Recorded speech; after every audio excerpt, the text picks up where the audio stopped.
నదిలో ఒక జమ్ము పెట్టెలో పెట్టి, దేవా నీ చేతులకు అప్పగిస్తున్నాను, నా చేతిలో ఉన్నంత వరకు నేను చేయగలిగాను, this is too much for me, this is beyond what I can do, ఇంకా నేను చేయగలిగింది ఏమీ లేదు, నా శక్తికి మించి మరి ఈ కుమారుణ్ణి పెంచడం దాచడం నా వల్ల కాదు, ఈ నైల్ నదిలో విడిచిపెడుతున్నాను, నా కుమారుని సంగతి నీవే చూసుకొని పరిపూర్ణమైన నమ్మికతో ఆ కుమారుని నైల్ నదిలోకి విడిచిపెట్టిన తర్వాత ఫరో కుమార్తె మరి స్నానం చేయడానికి నైల్ నదికి రావడం, ఆ తర్వాత మోషేని చూడడం, సుందరుడుగా బాలుడు ఉన్నాడని గ్రహించి ఆ బాబుని అడాప్ట్ చేసుకోవడం, పెంచుకోవడం. సో దేవుని ప్రజలైన ఇశ్రాయేలీలను ఐగుప్తు యొక్క బానిసత్వం నుండి, చెర నుండి విడిపించడానికి దేవుడు ఏర్పరచుకున్న నాయకుడు అదే ఫరో అంతఃపురంలో పెరగడం, ఇదంతా ఒక అద్భుతం. సో ఫస్ట్ 40 years మోషే అంతఃపురంలో పెరిగాడు. He was trained in all aspects. ఐగుప్తు యొక్క సకల విద్యల యందు ప్రావీణ్యతను సంపాదించాడు అనే మాట వాక్యంలో మనం చూస్తాం. సో ఫస్ట్ 40 years చాలా అద్భుతంగా మోషే జీవితంలో గడిచింది. అయితే ఫస్ట్ 40 years ఎండింగ్లో మనం చూసినట్లయితే ఒకసారి మోషే ఐగుప్తులో తన ప్రజల పరిస్థితి ఎలా ఉందో ఒకసారి చూద్దామని బయటకు వెళ్తాడండి. మోషే ఎప్పుడు గుర్తుపెట్టుకుంటాడు ఏంటంటే, అంతఃపురంలో ఉన్నాను కానీ నేను అంతఃపురానికి చెందినవాడను కాదు, ఫరో కుమార్తె యొక్క కుమారుడుగా పిలువబడుతున్నాను కానీ actually I don't belong to the palace, I don't belong to the Egyptians, ఐగుప్తీయులకు నాకు ఎలాంటి సంబంధం లేదని తన తల్లి అయిన యోకోబెదు ఉగ్గు పాలతో మోషేకు దేవుని మాటలు, దేవుని యందు విశ్వాసం, తాను తన ప్రజల కొరకు ఏం చేయాలో అదంతా ఆమె నూరిపోసింది. అందుచేత మోషే అంతఃపురంలో పెరిగినా, అంతఃపురంలో సుఖభోగాల్లో అనుభవిస్తున్నప్పటికీ ఎప్పుడు మర్చిపోలేదు తన జీవితం యొక్క ఉద్దేశం. తన ప్రజల కొరకు ఏదో ఒకటి చేయాలి అనే తాపత్రయం.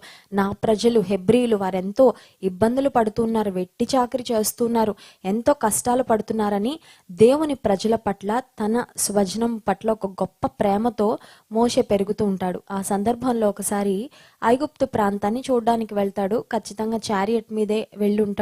10 Commandments అనే ఒక హిస్టారికల్ మూవీ, ఒకవేళ మీకు అవకాశం ఉంటే చూడండి, యూట్యూబ్లో కూడా ఆ మూవీ ఉంటుంది. 10 Commandments అనే మూవీలో మోషే యొక్క జీవితాన్ని చాలా అద్భుతంగా చిత్రీకరించారు. ఎగ్జాక్ట్గా ఆ దినాల్లో ఏం జరిగింది అవన్నీ కళ్ళకు కట్టినట్లుగా మనకి ఆ మూవీలో కనబడుతుంటాయి. సో ఒక చారియట్ మీద మోషే వెళ్తాడు, ఎందుకంటే అప్పటికి ఇంకా ఫరో యొక్క అంతఃపురంలోనే ఉన్నాడు కాబట్టి. వెళ్ళి నా ప్రజల పరిస్థితి ఏంటి, వారు ఎలా ఉన్నారు ఒకసారి చూద్దాము అని వెళ్ళినప్పుడు అతని కంట ఒక పరిస్థితి పడుతుంది. చూడండి, నిర్గమకాండము 2వ అధ్యాయము 11వ వచనాన్ని చదువుకుందాం. ఆ దినములలో మోషే పెద్దవాడై తన జనుల యొద్దకు పోయి వారి భారములను చూచెను. అప్పుడతడు తన జనులలో ఒక హెబ్రీయుని, ఒక ఐగుప్తీయుడు కొట్టగా చూచెను. అతడు ఇటు అటు తిరిగి చూచి ఎవడునూ లేకపోగా ఆ ఐగుప్తీని చంపి ఇసుకలో వాని కప్పిపెట్టెను. సో బయటకు వెళ్ళాడు, తన ప్రజలంటే ప్రేమ ఉంది. హెబ్రీని ఒక ఐగుప్తీయుడు ఇబ్బంది పెడుతూ ఉన్నాడు, చూసి తట్టుకోలేకపోయాడు. అంతఃపురంలో పెరిగాడు కదా, మంచి బెస్ట్ ఫుడ్, చాలా అద్భుతంగా ఆర్చరీ, తర్వాత కత్తిసాం అన్నిట్లో training, he was trained in all aspects. So వెంటనే శక్తి ఉంది, బలం ఉంది. సో ఐగుప్తిని వెంటనే చంపేశాడు. చంపిన తర్వాత ఫరో అంతఃపురంలో ఉండే ఐగుప్తీల్ని చంపితే ఇది బయటకు వస్తే మంచిది కాదని వెంటనే భూమిలో మట్టిలో కప్పి పెట్టేశాడు. కప్పి పెట్టేసిన తర్వాత మరొక రోజు మళ్ళీ బయటకు వెళ్తాడు. వెళ్ళిన తర్వాత ఏం జరుగుతుందంటే, ఇద్దరు హెబ్రీలు పోట్లాడుకుంటూ ఉంటారు. ఆ సమయంలో వారితో చెప్తాడు, మీరిద్దరూ సహోదరులు లాంటి వారు, ఎందుకు కలహించుకుంటున్నారు అని అనగానే వారు చెప్పిన మాట చూడండి, 14వ వచనం. మా మీద నిన్ను అధికారిగాను తీర్పరిగాను నియమించిన వాడు ఎవడు? నీవు ఆ ఐగుప్తిని చంపినట్లు నన్నును చంపవలనని అనుకొనుచున్నావా అనెను. ఆ మాట వినగానే మోషే షాక్ అయిపోయాడు. కారణం ఏంటంటే, నేను చేసి దాచిపెట్టాను అనుకున్నా, I thought I head my mistake. నేను చేసిన ఆ క్రైమ్, నేను చేసిన ఆ మర్డర్, లేకపోతే నేను చేసిన ఆ పనిని దాచాను అనుకున్నాను కానీ దాగలేదనమాట. నిజమే కదా, సత్యం ఎప్పుడు దాగదు. లోపల ఏముందో అది ఎప్పటికైనా బయటకు వస్తుంది. చేసిన పనులు, తప్పిదాలు ఎప్పటికైనా ఏదో ఒక రోజుకి అవి బయటకు వస్తూ ఉంటాయి. సో మోషే చేసిన పని బయటకు వచ్చింది, అది కూడా ప్రజల్లో ఒక టాక్గా వెళ్ళిపోయింది అని గ్రహించిన తర్వాత మోషేకు అర్థమైంది, ఫరో యొక్క అంతఃపురంలో ఉండి ఐగుప్తిని నేను చంపానని తెలిస్తే ఫరో ఖచ్చితంగా నా ప్రాణం తీసేస్తాడు. ఎందుకంటే అంతఃపురంలో పెరుగుతూ ఇంత నమ్మక ద్రోహం చేస్తావా, నువ్వు హెబ్రీల అబ్బాయిలాగా ప్రవర్తిస్తావా, వారిని సపోర్ట్ చేస్తావని ఖచ్చితంగా మోషే యొక్క ప్రాణానికి ముప్పు ఉంది అని తెలుసుకొని తన ప్రాణాన్ని కాపాడుకోవడానికి వెంటనే పారిపోతాడు. చూడండి 15వ వచనం. ఫరో ఆ సంగతి విని మోషేను చంపజూచెను గాని మోషే ఫరో ఎదుట నుండి పారిపోయి మిద్యాను దేశంలో నిలిచిపోయి ఒక బావి యొద్ద కూర్చుండెను. మోషే పరిగెత్తాడు, పారిపోయాడు. He ఫ్లెడ్ to save his life. తన ప్రాణాన్ని కాపాడుకోవడానికి పరుగులు పెట్టాడు, ప్రయాణం చేసుకుంటూ వెళ్ళిపోయాడు. నిజానికి అంతఃపురంలో ఉన్నప్పుడు మోషే అంటే మోసెస్ ఇస్ సంథింగ్, కానీ ఇప్పుడు మోషే ఒట్టి చేతులతో మిద్యాను ప్రాంతానికి పారిపోవాల్సి వచ్చింది. ఒక మాటలో చెప్పాలంటే అంతఃపురంలో హీరోగా ఉన్న మోషే మిద్యాను ప్రాంతానికి వెళ్ళిన తర్వాత ఒట్టి చేతులతో ఏమీ లేనివాడుగా రిక్త హస్తాలతో ప్రాణం ఉంటే చాలు, బ్రతికుంటే చాలు, ఏదో ఒక రకంగా నా జీవితాన్ని ముందుకి నెట్టుకొని వెళ్తానని తన తల్లిని, తండ్రిని, తన తోబుట్టువుల్ని, అంతఃపురాన్ని, పరిస్థితులు, స్థితిగతులు అన్నీ విడిచిపెట్టి తన ప్రాణాన్ని కాపాడుకోవడానికి మిద్యాను ప్రాంతానికి వెళ్తాడు. వెళ్ళిన తర్వాత అక్కడ ఒక బావి దగ్గర కూర్చుంటాడు. ఈ మిద్యాను ప్రాంతం యొక్క బ్యాక్గ్రౌండ్ ఒకసారి మనం గమనించినట్లయితే ఎర్ర సముద్రానికి దగ్గరగా ఉంటుంది మిద్యాను ప్రాంతం. It is close to the red sea. ఈ మిద్యాను అనే ప్రాంతంలో సెటిల్ అయిన వారు ఎవరంటే అబ్రహాము సారా చనిపోయిన తర్వాత కెతూరా అనే స్త్రీని వివాహం చేసుకుంటాడు. ఆ కెతూరా అనే స్త్రీ ద్వారా అబ్రహాముకు మరి కుమారులు 6 పిల్లలు పుడతారు.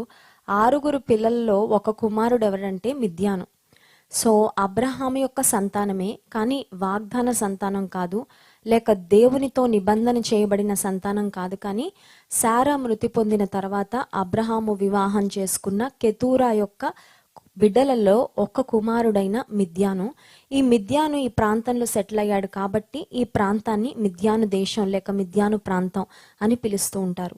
సో మిద్యాను ప్రాంతంలో ఉన్న ప్రజల పరిస్థితి ఏంటి అంటే వారు దేవునితో ఒక నిబంధన, ఒక ఒడంబడిక ఉన్న ప్రజలు కాదు, కానీ నిజమైన దేవుని ఖచ్చితంగా వారు తెలుసుకున్న వారే, నిజమైన దేవుని ఖచ్చితంగా ఆరాధించేవారే అని మనం గ్రహించాలి. ఎందుకంటే అబ్రహాము యొక్క సంతానమే కాబట్టి అబ్రహాము నిజమైన దేవుణ్ణి కనుగొన్నాడు, నిజమైన దేవుని స్వరాన్ని వినాడు కాబట్టి తన హౌస్ హోల్డ్, తన ఇంటి వారిని అందరినీ దైవికమైన మార్గంలోనే అబ్రహాము నడిపించుకుంటూ వచ్చాడు, విశ్వాసులకు తండ్రి. సో అబ్రహాము యొక్క విశ్వాసం, అబ్రహాముకు దేవుని పైన ఉన్న నమ్మిక ఖచ్చితంగా తన కుటుంబం మీద కూడా ఒక ఇన్ఫ్లుయెన్స్ డెఫినెట్ గా ఉండుండొచ్చు. సో మిద్యాను ప్రాంతానికి వెళ్ళి బావి దగ్గర కూర్చున్న తర్వాత ఆ ప్రాంతంలో మరి రఘుయేలు లేక ఇత్రో అనే వ్యక్తి, 2 పేర్లు ఉన్నాయి. రఘుయేలు అనే పేరుంది, ఇత్రో అనే పేరుంది. 2 కూడా మోషే యొక్క మామగారి పేర్లే. సో అతనికి ఉన్న 7 కుమార్తెలు తన తండ్రి మందలను మేపుతూ వాటికి నీళ్లు పెట్టడానికి బావి వద్దకు వస్తారు. వచ్చిన సందర్భంలో కొంతమంది వేరే గొర్రెల కాపరులు వీరి మీద మరి గూండాయిజం చేస్తూ వీరి గొర్రెలకు నీళ్లు పట్టనివ్వకుండా వీళ్ళని ఇబ్బంది పెడుతూ ఉంటారు. ఈ పరిస్థితిని అంతా మోషే చూస్తాడు. మోషేకి ఎప్పుడైనా జస్టిస్ కొరకు నిలబడ్డం, సత్యం కొరకు నిలబడ్డం, ఎవరైతే అప్రెస్ చేయబడుతున్నారో, మరి అణగద్రొక్కబడుతున్నారు వారి పక్షంగా నిలబడ్డం మోషేకి ముందు నుంచి తల్లి మరి రక్తంలో మోషేకు ఉంది కాబట్టి వెంటనే అక్కడున్న యవనస్తురాలకు సహాయం చేయడానికి అక్కడున్న వారందరినీ అక్కడి నుంచి తరిమివేస్తాడు, వారిని ఫైట్ చేసి పంపించేస్తాడు. ఆ తర్వాత ఆ గొర్రెలన్నిటికీ నీళ్లు పెడతాడు. నీళ్లు పెట్టిన తర్వాత ఇత్రో యొక్క కుమార్తెలు ఇంటికి వచ్చి తండ్రికి చెప్తారు, ఒక బాటసారి, ఒక స్ట్రేంజర్ బావి వద్ద మాకు సహాయం చేశాడు నానా అని చెప్పినప్పుడు ఆయన అంటాడు, అతన్ని ఎందుకు అక్కడ వదిలిపెట్టారు, why don't you bring him home, అతని ఇంటికి తీసుకొని వస్తే మరి ఎంత దూరం నుంచి వచ్చాడో, ఎంత ఆకలిగా ఉండుంటాడో కదా, మనకి సహాయం చేశాడు, మనం కూడా అతనికి మంచి ఆతిథ్యం చేద్దాము, అతన్ని ఇంటికి తీసుకొని రండి అని పిలుస్తారు. పిలిచిన తర్వాత చూడండి 18వ వచనం, నిర్గమకాండం 2వ అధ్యాయము 18వ వచనం. వారు తమ తండ్రి అయిన రఘుయేలు నొద్దకు వచ్చినప్పుడు అతడు, నేను మీరింత త్వరగా ఎట్లు వచ్చితిరనెను. అందుకు వారు, ఐగుప్తీయుడు ఒకడు మంద కాపర్ల చేతుల నుండి మమ్మల్ని తప్పించి వడిగా నీళ్లు చేది మన మందకు పెట్టిననగా అతడు తన కుమార్తెలతో, అతడెక్కడ, ఆ మనుష్యుని ఏల విడిచి వచ్చితిరి, భోజనమునకు అతని పిలుచుకొని రండనెను. మోషే ఆ మనుషునితో నివసించుటకు సమ్మతించెను. అతడు తన కుమార్తె అయిన సిప్పోరాను మోషేకు ఇచ్చెను. సో ఇత్రో ఇంటికి వచ్చిన తర్వాత ఇంక మోషేకి చేయడానికి కూడా ఏమీ లేదు. He cannot go back to his land, he cannot go back to his family. ప్రాణాన్ని కాపాడుకోవడానికి ఇంత దూరం పరిగెత్తొచ్చాడు. సో వెనక్కి వెళ్ళడానికి అవకాశం లేదు. So Moses decided to settle down in the land of మిద్యాను దేశంలో ఇంకా స్థిరపడిపోవాలి అని నిశ్చయించుకున్నాడు. సో ఇత్రో ఆఫర్ ఇచ్చాడు, నా కుమార్తెల్లో ఒకరిని వివాహం చేసుకో అన్నప్పుడు సిప్పోరాను మోషే వివాహం చేసుకున్నట్లు దేవుని వాక్యంలో మనం చూస్తున్నాము. ఈ ఇత్రో లేక రగుయేలు మిద్యాను యాజకుడు అనే మాట వాక్యంలో చూస్తాము. సో నిజమైన దేవుణ్ణి ఆరాధించే ఒక యాజకుడు అని మనం గ్రహించాలి.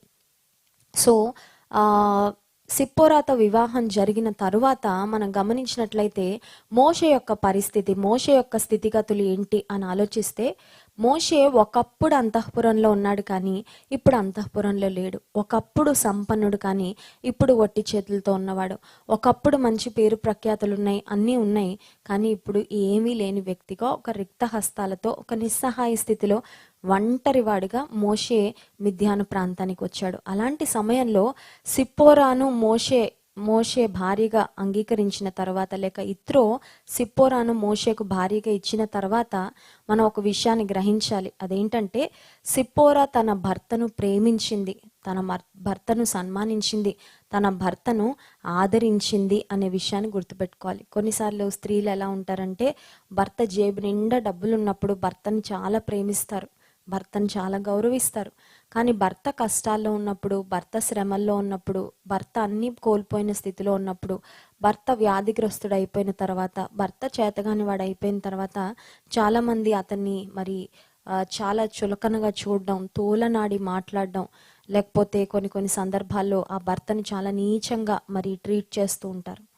సిప్పోరా జీవితం నుండి మనం నేర్చుకోవాల్సిన మొట్టమొదటి ఆత్మీయ సత్యం ఏంటంటే, మోషే యొక్క ఉన్నతమైన స్థితిలో మాత్రమే కాదు, ఆమెకు అసలు మోషే యొక్క ఉన్నతమైన స్థితి మాటల్లో చెప్పాడు కానీ తెలీదు.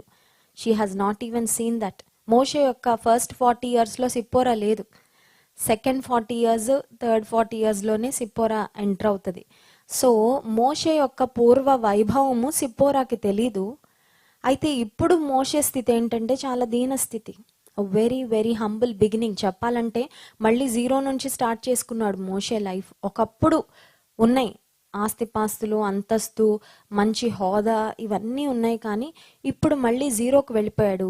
ఈ జీరో స్టేజ్లో ఉన్నప్పుడు సిప్పోరా ఎంటర్ అయింది మోషే జీవితంలోకి. కానీ సిప్పోరా మోషేను గౌరవించింది, మోషేను హత్తుకుంది, ప్రేమించింది, ఆదరించింది. దేవుని నమ్ముకున్న స్త్రీలు, దేవుని యందు భయభక్తులు కలిగిన స్త్రీలు అన్ని సమయాలలో, అన్ని సందర్భాలలో దేవుడు తమకిచ్చిన భర్తలను ప్రేమించాలి, గౌరవించాలి. భార్యలారా మీ భర్తలకు లోబడి ఉండుడి అనే మాట వ్రాయబడింది. నీ భర్త మంచి జీతం తెచ్చినప్పుడు, మంచి ఉన్నతమైన ఉద్యోగంలో ఉన్నప్పుడు అతన్ని గౌరవించడం గొప్పతనం కాదు, ఎవరైనా చేస్తారు అది. కానీ నిజంగా నీవు గుణవతి అయిన భార్యవైతే, నిజంగా నీవు దేవుని యందు భయభక్తులు కలిగిన స్త్రీవైతే, నీ భర్త యొక్క బలహీనతల్లో, నీ భర్త యొక్క అనారోగ్యంలో, నీ భర్త ఒకవేళ అన్నీ కోల్పోయి నష్టపోయిన స్థితిలో కూడా నీవు ఆదరించగలిగిన స్త్రీగా, ప్రేమించగలిగిన స్త్రీగా ఉన్నట్లయితే నీవు నిజంగా దేవుని యందు భయభక్తులు కలిగిన స్త్రీ అనడానికి అదొక రుజువు. సిప్పోరాకు మోషేకు దేవుడు 2 కుమారులను అనుగ్రహించాడు. గెర్షోము అలాగే ఎలియజరు అనే 2 కుమారులను ఆమె మోషేకు కన్నట్లుగా దేవుని వాక్యంలో చూస్తాం. So she was with her husband in his test and in his troubles. అతని యొక్క పరీక్షలలో, అతని యొక్క సమస్యలలో, అతని యొక్క ఇబ్బందికరమైన పరిస్థితుల్లో కూడా సిప్పోరా తన భర్తను హత్తుకున్నట్లు, ప్రేమించినట్లు దేవుని వాక్యంలో మనం చూస్తాం. ఆ తర్వాత మోషేకు ఇప్పుడు మరి ఇవ్వబడిన పని ఏంటి, బాధ్యత ఏంటి? మొదటి 40 సంవత్సరాలు అంతఃపురంలో ఉన్నాడు, చాలా రాజభోగాలు అనుభవిస్తున్నాడు, చాలా కంఫర్టబుల్ లైఫ్, లగ్జూరియస్ లైఫ్, ఆనందకరమైన జీవితం. కష్టపడాల్సిన అవసరం లేదు, శ్రమ పడాల్సిన అవసరం లేదు, చెమట ఒక్క బొట్టు కూడా కార్చాల్సిన అవసరం లేదు. కానీ ఇప్పుడు మిద్యాను ప్రాంతానికి ఒంటరిగా, నిశ్చేష్టుడుగా, నిస్సహాయుడుగా వచ్చేసిన తర్వాత తన మామ యొక్క మందలను మేపడం మోషే ప్రారంభిస్తాడు. ఒక మాటలో చెప్పాలంటే గాడ్ హంబుల్డ్ మోసెస్. దేవుడు మోషేను ఒక తగ్గింపు అనే మార్గం గుండా తీసుకొని వెళ్ళాడండి. ప్రతి విశ్వాసి జీవితంలో ఖచ్చితంగా దేవుడు మనల్ని తగ్గింపు అనే మార్గం గుండా తీసుకొని వెళ్తాడు. ఆశీర్వాదము అనే మార్గంలో మనం ప్రవేశించడానికి ముందు దేవుని బిడలంగా మనం తగ్గింపు అనే మార్గం గుండా వెళ్ళాలి. కారణం ఏంటంటే ఈ తగ్గింపు అనే మార్గంలోనే దేవుని పోలిక మనలో వస్తుంది. చాలా మంది అనుకుంటారు హెచ్చింపు కావాలి, ఉన్నతమైన స్థితి కావాలి, గొప్ప స్థితి కావాలి, గొప్ప పేరు ప్రఖ్యాతలు సంపాదించుకోవాలి, ఈ కష్టాలన్నీ మర్చిపోవాలి, ఇంకా నేను ఏ స్థితి నుంచి వచ్చానో అది నా జ్ఞప్తికి కూడా లేకుండా దేవుడు హెచ్చించాలని. కానీ ఆశీర్వాదాల మార్గంలో నువ్వు ప్రవేశించాలంటే, ఆశీర్వాదము అనే మరి తలుపు తట్టబడి తీయబడాలంటే మొదట నీవు ఏ వేలో ప్రయాణం చేయాలంటే తగ్గింపు అనే మార్గంలో ప్రయాణం చేయాలి. మోషేను దేవుడు తగ్గింపు అనే మార్గంలో తీసుకుని వెళ్ళాడు. అప్పటి వరకు అనుకున్నాడు, నేను ఐగుప్తీయుల చేతి నుండి ఇశ్రాయేలును విడిపించడానికి నాకు సామర్థ్యం ఉంది, I'm capable, I can do something అనుకున్నాడు మోషే. అందుకనే కదా బయటకు వెళ్ళినప్పుడు ఐగుప్తీయుడు ఇశ్రాయేలుడిని లేక హెబ్రీడ్ని బాధిస్తున్నప్పుడు వెంటనే I want to do something ఇంపల్సివ్గా తనకు అప్పటికప్పుడు ఏమనిపించిందో అది చేసేయడానికి ప్రయత్నం చేశాడు. యాక్చువల్గా తను ఏదో సహాయం చేద్దాం అనుకున్నాడు దేవుని ప్రజలకు, కానీ యాక్చువల్గా తన లైఫ్నే ఒక ఇరుకైన క్లిష్ట పరిస్థితిలోకి నెట్టివేసుకున్నాడు. He actually messed his life. తాను చేసిన ఒక్క పని ద్వారా మోషే తన జీవితాన్ని ఇబ్బందుల్లోకి నెట్టివేసుకున్నాడు. బహుశా మోషే సైలెంట్గా అంతఃపురంలో ఉండుంటే మోషే యొక్క చరిత్ర వేరొక మలుపు తిరుగుండేదేమో, మనకు తెలియదు. కానీ మోషే చేసిన ఆ తొందరపాటు పని, నాకు శక్తి ఉంది కదా, నాకు బలం ఉంది కదా, నాకు జ్ఞానం ఉంది, నాకు సామర్థ్యం ఉంది, ఐగుప్తు యొక్క సకల విద్యల్లో నాకు ప్రావీణ్యత ఉంది, దేవుని ప్రజలను ఇప్పుడే విడిపించేస్తాను, లెట్ మీ డూ సంథింగ్ అనుకొని తొందరపాటుతో తను ఒక పని చేయడం ద్వారా వెంటనే ఆ వార్త అందరికీ తెలియడం, ఫరో ఇతని చంపేస్తాడన్న ప్రాణ భయంతో మోషే పారిపోవలసి రావడం. ఇప్పుడు 40 సంవత్సరాలు మోషే చేసిన పని, మోషే జాబ్ ఏంటి అంటే he was just tending his father in law sheep. తన మామ యొక్క గొర్రెలను మేపడం, అంతే. 40 సంవత్సరాలండి. Can you imagine? 40 years, 1/3 of his life, 1/3 of his life అన్ని రకాలుగా ట్రైన్ అయిన, అన్ని రకాలుగా టాలెంటెడ్, కేపబుల్, నాలెడ్జబుల్, స్కిల్ఫుల్. దేవుని ప్లాన్ కూడా ఉంది మోషే పక్షంగా. దేవుని ప్రజలను ఐగుప్తు నుండి బయటకు తీసుకున్నాడు, దేవుడు ఏర్పరచుకున్నాడు. He is the chosen one, but he had to go through that humbling experience for 40 long years. 40 సంవత్సరాలు కేవలం అన్ని సామర్థ్యాలు ఉన్న చేతగాని వ్యక్తిగా, ఏమి చేయలేని వ్యక్తిగా ఆ మామ యొక్క మందలను మేపుతూ మిద్యాను ప్రాంతంలో ఆ గొర్రెలను మేపుతూ ఒక గొర్రెల కాపరిగా ఉండిపోవాల్సి వచ్చింది.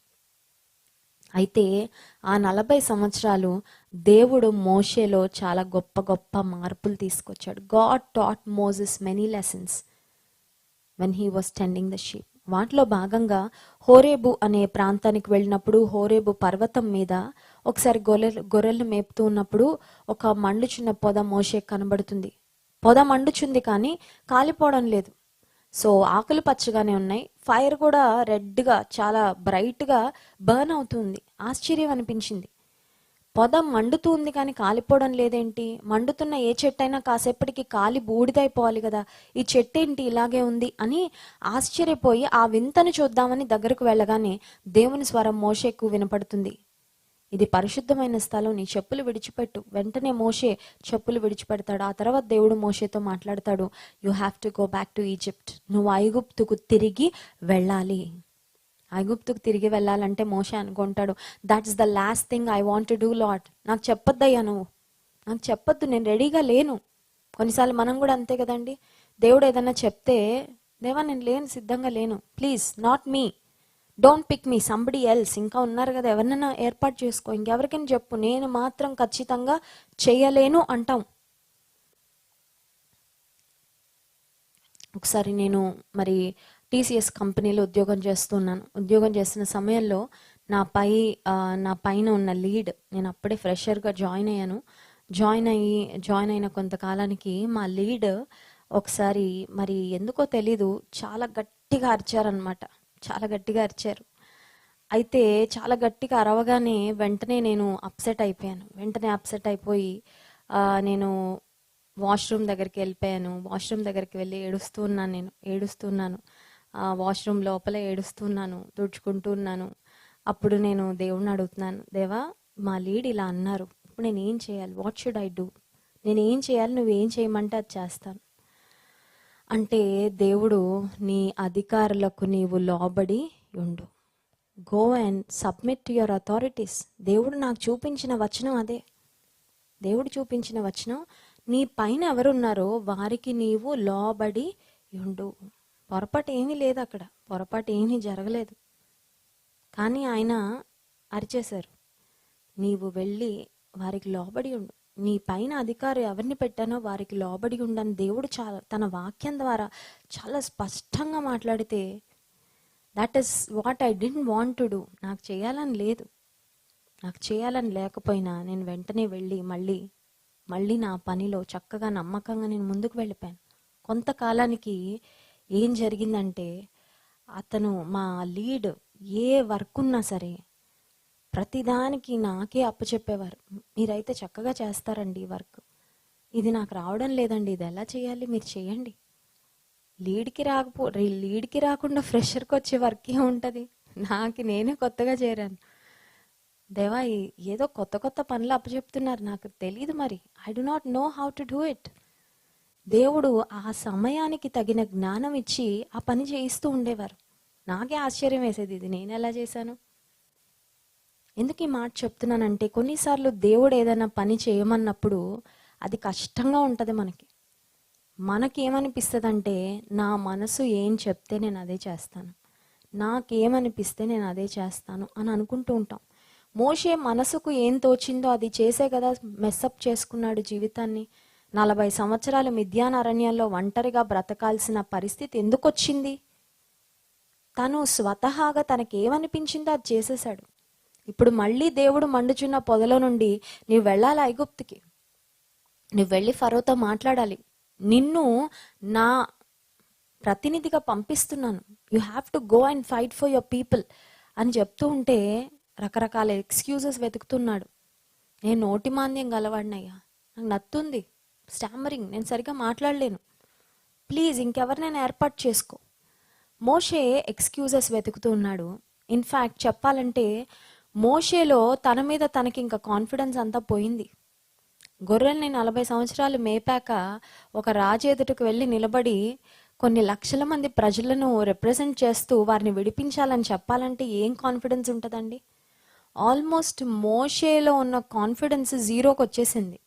అప్పుడు దేవుడు ఏమన్నాడంటే, you can do all things through me, నిన్ను నేను బలపరుస్తా, నీ శక్తి, నీ బలం, నీ జ్ఞానం, నీ సామర్థ్యం వాటి వలన కాదు నువ్వు ముందుకు వెళ్ళేది, నేను నడిపిస్తాను, నేను చెప్పినట్టు చేయి అంతే. Just do what I tell you and I will work wonders through you. నీ చేతిలో ఉన్న కర్రనే వాడుకుంటా నేను. ఒక్క చిన్న simple stick in the hand of Moses, చిన్న కర్ర అండి, ఎన్ని అద్భుతాలు చేసింది. ఎందుకు ఈ మాట చెప్తున్నానంటే, మన జీవితంలో మనకి ఏదో లేవు, ఏదో లేని వాటిని గురించి ఆలోచించి దూరపు కొండలు నునుపంటారు. కొన్నిసార్లు ఎక్కడో ఉన్నది ఏదో బెటర్గా ఉందనుకో, నీ చేతిలో ఏముందో నీవు దేవునికి విధేయత చూపిస్తే దానిని వాడుకొని దేవుడు ఖచ్చితంగా అద్భుతాలు చేస్తాడు. మోషే చేతిలో ఉన్న కర్రనే దేవుడు, నీ చేతిలో ఏముంది? కర్ర. వెంటనే దాన్ని నేల మీద వేయమన్నాడు దేవుడు, పాముగా మారింది, మళ్ళీ తోక పట్టుకుంటే కర్ర అయింది. ఇంకా చాలా చేస్తానయ్యా మోషే, చాలా చేస్తాను అద్భుతాలు, నువ్వు వెళ్ళు అని చెప్పిన తర్వాత మోషే తన ఇంట్లో చెప్పి తన భార్యను, 2 కుమారులను తీసుకొని ప్రయాణం మొదలు పెడతాడు. ఆ సందర్భం ఒకసారి చూడండి. 4వ అధ్యాయం, నిర్గమకాండం 4వ అధ్యాయం 19వ వచనం. అంతట యెహోవా, నీ ప్రాణమును వెతికిన మనుషులందరూ చనిపోయారు గనుక ఐగుప్తునకు తిరిగి వెళ్ళమని మిద్యానులో మోషేతో చెప్పగా, మోషే తన భార్యను తన కుమారులను తీసుకుని గాడిద మీద ఎక్కించుకొని ఐగుప్తునకు తిరిగి వెళ్ళను. సిప్పోరా ఏమైనా వెనక లాగిందండి? సిప్పోరా కూడా వెనక్కి లాగలేదు. దేవుడు మీకు చెప్పాడా, వెళ్దాం, లెట్స్ డూ ఇట్, కష్టమైనా నష్టమైనా దేవుని కొరకు నిలబడదాం మనం అని బయలుదేరారు కుటుంబం. బయలుదేరిన తర్వాత వారి జీవితంలో ఒక సందర్భం జరిగినట్లు వాక్యంలో మనం గమనించవచ్చు. చూడండి 24వ వచనం. అతడు పోవు మార్గమున సత్రములో యెహోవా అతన్ని ఎదుర్కొని అతన్ని చంప చూడగా. మోషే దేవుడు ఏర్పరచుకున్న సాధనం ఇశ్రాయేలును విడిపించడానికి. He was the leader, God's chosen one. దేవుడు మాట్లాడాడు, వెళ్ళు అన్నాడు. ఇప్పుడు మార్గ మధ్యంలో దేవుడు మోషేని చంపాలనుకుంటున్నాడంట. షాకింగ్ కదండి. ఎందుకు out of the blue sudden గా దేవుడు ఎందుకు మోషేని చంపాలనుకున్నాడు? మోషేని వెళ్ళమని చెప్పింది దేవుడే కదా, మోషేని ఏర్పరచుకుంది దేవుడే కదా, మోషే దేవునికి విధేయత చూపించే కదా ప్రయాణమై వెళ్తుంది. ఎందుకు దేవుడు మోషేను చంపాలని ప్రయత్నం చేశాడు? 25వ వచనం, సిప్పోరా వాడిగల రాయి తీసుకొని తన కుమారునికి సున్నతి చేసి అతని పాదముల యొద్ద అది పడవేసి, నిజముగా నీవు నాకు రక్త సంబంధమైన పెనివిటి వైతివనెను. అంతటా ఆయన అతనిని విడిచెను. ఇక్కడ హిస్టారికల్ బ్యాక్గ్రౌండ్ మనం గమనించినట్లయితే, అబ్రహాముకు మొదట హాగరు ద్వారా పుట్టిన కుమారుడు ఇష్మాయేలు, ఆ తర్వాత శారా ద్వారా పుట్టిన వాగ్దాన కుమారుడు ఇస్సాకు. మనం వాక్యంలో చూసినట్లయితే అబ్రహాము అలాగే ఇష్మాయేలు సున్నతి చేయబడతారు, అలాగే ఇస్సాకు కూడా సున్నతి చేసినట్లు వాక్యంలో చూస్తాం. సో పాత నిబంధన గ్రంథంలో దేవుడు తన ప్రజలైన ఇశ్రాయేలీలతో చేసుకున్న నిబంధన అది, మీ కుటుంబంలో పుట్టిన ప్రతి మగబిడ్డకు సున్నతి చేయించాలి. అయితే మోషే బహుశా ఖచ్చితంగా సున్నతి చేయించుకుని ఉండుంటాడు. కెతురా ద్వారా పుట్టిన సంతానం లేక అబ్రహాము భార్య అయిన కెతురా ద్వారా పుట్టిన కుమారులలో ఒకడు మిద్యాను. ఆ మిద్యాను వచ్చి మిద్యాను ప్రాంతంలో ఆ ప్రాంతంలో సెటిల్ అవడం ద్వారా మిద్యాను ప్రాంతం అని పిలుస్తున్నారని మనం జ్ఞాపకం చేసుకున్నాము. సో మిద్యానీయుల్లో వారికి ఆ నిబంధన లేదు, దేవునితో ఆ సున్నతి చేయబడాలనే నిబంధన లేదు. బహుశా మోషే చెప్పుంటాడేమో కుమారుడు పుట్టినప్పుడు సిప్పోరాకు, ఈ కుమారుని కూడా మనం సున్నతి చేయించాలని. అవన్నీ డీటెయిల్స్ బైబిల్ గ్రంథాలు వ్రాయబడలేదు. బహుశా సిప్పోరా అని ఉంటుంది. అంత అవసరం అంటారా? ఇప్పుడు చేయాలా? మరి వారి మధ్యలో డిస్కషన్ జరిగిందో లేదో తెలీదు. But she was definitely aware that all male child should be circumcised. ఆమెలో ఒక గ్రహింపు అయితే ఉంది. ఏమనంటే మగ పిల్లలుగా పుట్టిన వారు దేవుని బిడ్డల్లో లేక ఇశ్రాయేలుల్లో హెబ్రీయుల్లో ఖచ్చితంగా సున్నతి చేయబడాలి అనే అవేర్నెస్ అయితే ఆమెకుంది. బట్ సమ్హౌ ఆ కుమారునికి సున్నతి చేయలేదు.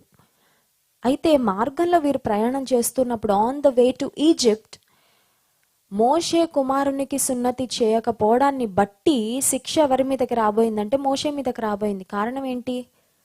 ఆ నిబంధన తెలిసింది మోషేకి. As the head of the family ఆ పని చేయాల్సింది ఎవరు? మోషే. ఆ కార్యాన్ని నెరవేర్చాల్సింది మోషే. కానీ మోషే ఆ పనిని చేయకపోవడం చేత దేవుని కోపం మోషే మీద రగులుతున్న సందర్భంలో సిప్పోరా స్టెప్డ్ అప్. సిప్పోరా వెంటనే ఆమె నిలబడి చాలా త్వరగా ఆ కుమారుని ఒక షార్ప్ స్టోన్, ఒక వాడిగల రాయి తీసుకొని సున్నతి చేసినట్లు వాక్యంలో మనం చూస్తాం. ఒక మాటలో చెప్పాలంటే Zipporah did the right thing at the right time. Zipporah సరైన పనిని సరైన సమయంలో చేసింది. చూడండి, కొన్నిసార్లు ఎవరైనా నీటిలో పడిపోయారు అనుకోండి, వాళ్ళు చెయ్యి మనకు కనబడుతుంది, చెయ్యి మనకు అందే అంత డిస్టెన్స్లో ఉంది. అప్పుడు వెంటనే ఏం చేయాలి? ఇమ్మీడియట్గా యాక్షన్ తీసుకోవాలి. ఆ చెయ్యి ఎక్కడికో దూరం వెళ్ళిపోయిన తర్వాత, ఆ బేబీ ఒక బాయో గర్లో నీటిలో కొట్టుకొని వెళ్ళిపోయిన తర్వాత ఇంకప్పుడు ప్రయత్నం చేయడం అనవసరం. సరైన సమయంలో అట్ ద రైట్ మూమెంట్ ఏం చేయాలో అది చేయాలి. ఈ సిప్పోరా చాలా చురుకుగా స్పందించి she did the right thing at the right time. తన భర్త మీదకి దేవుని కోపం రాకుండా, దేవుని ఉగ్రత రగలకుండా, తన భర్త ప్రాణం పోగొట్టుకోకుండా సిప్పోరా మరి అడ్డుపడినట్లుగా, సిప్పోరా తన భర్త ప్రాణాన్ని కాపాడుకున్నట్లుగా దేవుని వాక్యంలో మనం గ్రహిస్తున్నాం. ఇంకొక ప్రాముఖ్యమైన విషయం ఏంటంటే, దేవుని ప్రజలైన ఇశ్రాయేలీలను ఐగుప్తు యొక్క బానిసత్వంలోండి, చెరలోండి విడిపించడానికి వెళ్తున్నారు. ఒక రకంగా చెప్పాలంటే దేవుడు ఏర్పరచుకున్న ఒక నాయకత్వపు కుటుంబం. They were in a position of responsibility. ఒక బాధ్యతాయుతమైన స్థానంలో దేవుడు వారిని పెట్టాడు. She realise that change should begin from their family first. ఆమె ఏం గ్రహించిందంటే, అందరికీ మనం చెప్పడం కాదు, అందరూ చేయడం కాదు, ముందు మేమేది చేయాలో మేమది చేయాలి. కొన్నిసార్లు చూడండి, మనం ఎలా ఉంటామంటే ప్రక్కన వారందరి గురించి పట్టించుకుంటుంటారు, కానీ కొంతమంది వాళ్ళ ఇంటి గురించి పట్టించుకోరు. మీ అమ్మాయి అండి అక్కడ తిరుగుతుందండి, మీ అమ్మాయిని అక్కడ చూసామండి, ఈ బజార్లో చూసామండి, ఆ అబ్బాయితో చూసామండి, మరి మీ అమ్మాయి సంగతి ఏంటండి? కొంతమందికి ప్రక్కన వారి విషయాల్లో ఉన్న ఇంట్రెస్ట్ చాలాసార్లు తమ ఇంటిని చక్కబెట్టుకోవడానికి ఉండదు. ప్రక్క వారి గురించి డీటెయిల్స్ తెలుసుకోవడానికి ఉన్న ఎంతూజియాజము తమ ఇంట్లో ఏం జరుగుతున్నాయి, what is happening with in your family చాలా మందికి తెలియదండి. మొదట మన ఇంటిని మనం చక్కబెట్టుకోవాలి. మొదట స్త్రీలు తమ ఇంటిని చక్కబెట్టుకోవాలి. ఇక్కడ మనం చూసినట్లయితే జ్ఞానవంతురాలైన స్త్రీగా సిప్పోరా మనకు కనబడుతుంది. We can also see her as a courageous, as a bold woman who took the right decisions, who did the right thing at the right time. సరైన సమయంలో సరైన కార్యాన్ని జరిగించిన స్త్రీగా దేవుని వాక్యంలో మనము చూస్తున్నాం. సో ఐగుప్తు ప్రాంతానికి మార్గంలో వెళ్తున్న సమయంలో తన భర్త మరణించకుండా, తన భర్త మీదకి దేవుని ఉగ్రత రాకుండా ఆమె కాపాడుకుంది. ఈ సందేశాన్ని చూస్తున్న స్త్రీలైన మనందరికీ కూడా దేవుడు ఒక హెచ్చరిక ఇస్తున్నాడు. అదేంటంటే, మన కుటుంబాల మీద ఆశీర్వాదం రావడానికి మనం చేయవలసిన ప్రార్థనలు, మనం చేయవలసిన సత్క్రియలు, మనం ఇతరులకు చేయవలసిన మేలు అవన్నీ మనం చేయాలి. But at the same time మన ఇంటి మీదకి, మన గృహం మీదకి దేవుని ఉగ్రత రాకుండా మనం ఏం చేయాలో కూడా దేవుని సన్నిధిలో మనం మరి చక్కగా చురుకుగా వాటిని కూడా మనం చేయవలసిన వారంగా ఉంటుంది. చాలా మంది చూడండి, ఇంటిని దేంతో నింపుకోవాలో దాంతో నింపుకుంటూ ఉంటారు. సే ఫర్ ఎగ్జాంపుల్, మీ ఇంట్లో వాటర్ కావాలనుకోండి, మీరు చక్కగా ఒక పాత్ర నిండా పట్టుకున్నారు వాటర్, లేకపోతే ఒక డ్రమ్ నిండా పట్టుకున్నారు. Okay, I have enough water for my family, ఇంటికి సరిపడా ఈ రోజు లేకపోతే 2 రోజులకు సరిపడా నీళ్లు పట్టుకున్నా. కానీ ఆ కంటైనర్కి చిన్న హోల్ ఉంది. ఆ హోల్ని చూడకపోతే వచ్చినవన్నీ వెళ్ళిపోతూ ఉంటాయి. ఎగ్జాక్ట్గా సిప్పోరా వాళ్ళ గృహంలో అదే జరిగింది. దేవుని ఏర్పాటు ఉంది, దేవుని ఆశీర్వాదం ఉంది, దేవుని చిత్తం ఉంది, దేవుని స్వరం విన్నాడు, దేవుని ఏర్పాటు ప్రకారమే ప్రయాణాన్ని ప్రారంభించాడు. కానీ ఒక లోటు ఉంది, ఒక కొరత ఉంది. There was something that need to be fixed. Problem ఉంది, ప్రాబ్లమ్స్ వస్తాయి, ఫిక్స్ చేయబడాల్సినవి ఉంటాయి. మేమేదో ఆకాశం నుండి ఊడిపడ్డామండి, ఎవరం ఊడిపడలేదు. We all are human beings, మనందరం మనుషులమే, మనందరిలో లోటుపాట్లు ఉంటాయి, మనందరిలో బలహీనతలు ఉంటాయి, మనలో సరి చేసుకోవాల్సినవి ఉంటాయి. బహుశా కొన్ని విషయాలు నీ జీవితంలో ప్రొక్రాస్టినేట్ చేస్తూ ఉన్నావేమో. కొంతమంది చూడండి, అన్నిటినీ వాయిదా వేస్తూ ఉంటారు. మళ్ళీ చూద్దాంలేండి, దేవుడు ఎప్పటి నుంచో మాట్లాడుతున్నాడమ్మా, రక్షణ పొందమని, బాప్తిజం తీసుకోమని. తీసుకుందాం అనుకున్నా, లాక్డౌన్ వచ్చింది, ఇంకెప్పుడు ఎవరిస్తారు మీకు బాప్తిస్మాలు? దేవుని కొరకు ఒక మంచి నిర్ణయం తీసుకున్నావు, చేయాలనుకున్న పని అవకాశం ఉన్నప్పుడే, సమయం ఉన్నప్పుడే చేయి. Just do it. ఎందుకు వాయిదాలు వేస్తున్నావు? ఒకవేళ గనక సిప్పోరా వాయిదా వేసుంటే బహుశా అక్కడే మార్గ మధ్యంలో మోషే చనిపోయేవాడు. ఒక విధవరాలిగా మిగిలిపోయేదేమో. తన బిడ్డలు, తన కుమారులు తండ్రి లేని బిడ్డలు అయిపోయేవారేమో. ఆ తర్వాత దేవుడు తన ప్రజలను మరి ఐగుప్తు నుండి విడిపించడానికి దేవుడు మరి ఎలా పనిచేసేవాడో మనకైతే తెలియదు. కానీ she did the right thing at the right time. ఎందుకు ఈ మాట చెప్తున్నానంటే, జ్ఞానవంతురాలు తన ఇల్లును కట్టును, 3 రాళ్ళు తన చేతులతో ఊడబెరుక్కుంటుందంట. ఒక 3 రాలుగా ప్రవర్తించలేదు, జ్ఞానవంతురాలుగా ప్రవర్తించింది. దేవుని శాసనాలు, దేవుని కట్టడలు, దేవుని నిబంధన ఏంటో దాని గురించిన ఒక మంచి అవగాహన కలిగి ఉన్న స్త్రీగా సిప్పోరాను మనం చూస్తాం. కొన్నిసార్లు చూడండి, కుటుంబంలో ఇబ్బందులు వస్తున్నప్పుడు, శ్రమలు వస్తున్నప్పుడు, సమస్యలు వస్తున్నప్పుడు, సమస్యలు తీసే ప్రభా ఈ ప్రార్థన చేస్తుంటాం. మంచిదే. సమస్యలు వచ్చినప్పుడు మనకి ఇమీడియట్గా కావాల్సింది ఏంటి? సమస్యలు పోవాలి. కొన్నిసార్లు ఆ పరిస్థితులు రావడానికి మన వైపు నుంచి ఏదైనా ప్రాబ్లం ఉందేమో, అది ఫిక్స్ చేసుకుంటే సమస్య పోతుంది. కొన్నిసార్లు శాపము రావడానికి ఏదో పాపం కారణం అవుతూ ఉంటుంది. నేను అన్నిసార్లు కష్టాలు మన తప్పుల వల్ల వస్తాయని నేను చెప్పడం లేదు. అన్ని కష్టాలు మన జీవితంలో మనం ఏదో తప్పు చేయడం వల్ల జరుగుతాయని నేను చెప్పడం లేదు. మరి విజయవాడలో జరిగిన అగ్ని ప్రమాదంలో దైవజనుల కుటుంబం అగ్నికి ఆహుతైపోయారు. గుండె పిండేసే అంత బాధ కలిగింది. వారి సంఘాన్ని, వారి పరిచర్య, వారి బిడ్డలు ఏడుస్తున్నప్పుడు, ఆ వీడియో చూసినప్పుడు గుండె ద్రవించిపోయింది. Why did this happen? కొంతమంది భక్తిహీనులు మాట్లాడుంటారు, వారి దేవుడు ఏం చేశాడండి వారికి? వారి దేవుడు నిజమైన దేవుడైతే వారిని ఎందుకు అలా విడిచిపెడతాడు? భక్తిహీనులు మాట్లాడుంటారేమో. యోబుకు శ్రమలు రాలేదా? యోబుకు శ్రమలు వచ్చాయి. కొన్నిసార్లు దేవుడు కొన్ని పరిస్థితులు అనుమతిస్తాడు. శ్రమలు వచ్చినప్పుడు కొన్నిసార్లు చాలా మంది నోటికొచ్చినట్టు మాట్లాడుతూ ఉంటారు. నోటికొచ్చినట్లు. జాగ్రత్త, నీ మాట్లాడే ప్రతి మాటను బట్టి తీర్పు దినాన దేవునికి లెక్క అప్పచెప్పాలి. ఆ దైవజని కుటుంబాన్ని దేవుడు నిజంగా బిడ్డల్ని ఆదరించాలని, ఆ సంఘం కూడా మరి సంఘ కాపరి లేకుండా ఎంతో నిరాదరణకరమైన పరిస్థితిలోకి వెళ్ళిపోయింది. ఆ గొప్ప పరిచర్య దేవుడే ముందుకు తీసుకొని వెళ్ళాలని మరి ఎంతో ప్రార్థన చేశాం మేమైతే. ఎందుకు ఈ మాటలు చెప్తున్నానంటే, మోషే జీవితంలో గొప్ప దైవజనుడే, దేవుని చేత ఏర్పరచబడిన వ్యక్తి. He was God's choice, God's chosen one. కానీ దేవుని కోపం మోషే మీద రగులుకుంది ఒకానొక పరిస్థితిలో. కానీ భార్య అయిన సిప్పోరా వెంటనే she did what ever she could do. అన్ని శ్రమలు మన పాపం వలన రావు, ఖచ్చితంగా రావు. యోబు జీవితంలో ఒకే ఒక్క రోజున బిడ్డలందరూ శవాలైపోయారండి. ఎంత బాధ! యోబుని గురించి దేవుడే సర్టిఫికేట్ ఇచ్చాడు. యోబు గ్రంథం 1వ అధ్యాయంలో మనం గమనించినట్లయితే, పాపాన్ని అసహించుకున్నాడు, నీతిమంతుడు. He was perfect, he was upright, he was blameless. అంత గొప్ప భక్తునికి శ్రమ ఎందుకు వచ్చింది? శ్రమ దేవుడు అనుమతించాడు. భక్తులకి శ్రమలు వస్తాయి, భక్తులకు శ్రమలు వస్తాయి. భక్తులు కూడా మనుషులే కదండి. పాస్టర్ల, దైవజనులు మేము మనుషులు కాదా? పాస్టర్లకి ఒక్కొక్కసారి వ్యాధులు వస్తాయి, రోగాలు వస్తాయి. శరీరంలో ఉన్నాం కాబట్టి బలహీనతలు వస్తూ ఉంటాయి.